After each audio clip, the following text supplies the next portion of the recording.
Mieux comprendre, notre invité est Johan Berouk. Vous êtes directeur général de Sires à Tours. Sires propose une solution de stockage de données et de big data comme peut le faire OVH à Strasbourg. Bonjour, merci beaucoup d'être avec nous. Est-ce que l'on a une idée de l'origine de cet incendie ? Bonjour.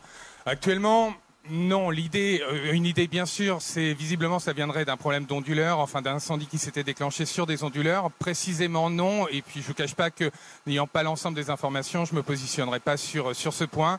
Cependant, voilà, c'est un problème lié à des onduleurs visiblement, et surtout, ce qui n'est pas encore défini, c'est pourquoi les systèmes d'incendie n'ont pas fonctionné et pourquoi le feu s'est propagé aussi de façon aussi importante.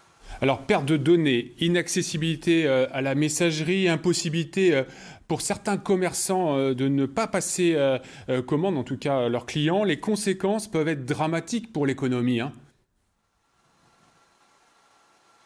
En effet, les conséquences peuvent être dramatiques.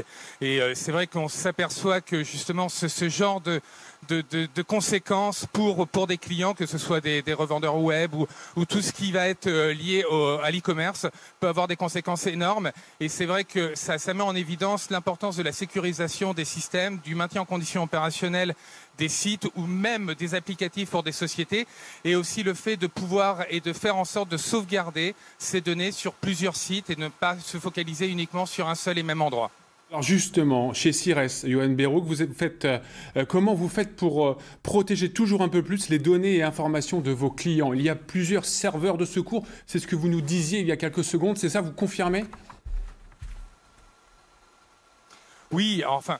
Après, tout est lié aux besoins et à la criticité du besoin du client. C'est-à-dire que on propose des offres avec des options permettant justement d'avoir un hébergement dans notre data center, mais aussi d'avoir un hébergement dans un data center distant ou d'avoir une sauvegarde dans un autre serveur. Il faut bien comprendre que les défaillances peuvent venir, comme on l'a vu, d'un problème d'incendie d'un data center, mais peuvent venir aussi d'un serveur. Et donc l'impact sur un serveur peut être redondé justement sur un serveur qui est dans le même data center ou dans un autre data center. Mais ce problème d'incendie, c'est un élément qui est lié à d'autres aussi problèmes. C'est-à-dire qu'on peut avoir un problème d'incendie comme évoqué, on peut avoir un problème de connexion Internet qui fait que le site est dans le noir, donc au bout du compte ça revient au même sur un instant T. Il peut avoir un problème d'alimentation électrique.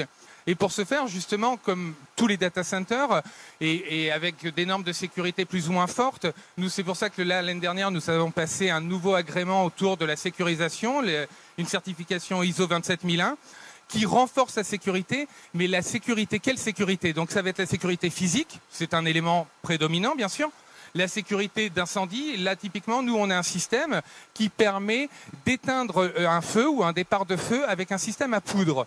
Et ce qui évite justement d'engendrer des conséquences sur tout le reste. Il suffit juste de passer entre parenthèses un petit coup d'aspirateur pour enlever cette poudre et de pouvoir remettre en état opérationnel l'ensemble des éléments. Et puis il y a tout ce qui va être lié donc à des redondances électriques, à des redondances télécom.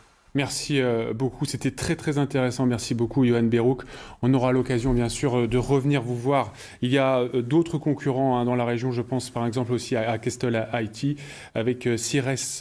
Merci beaucoup d'avoir été avec nous dans ce 12-13. Dans le reste...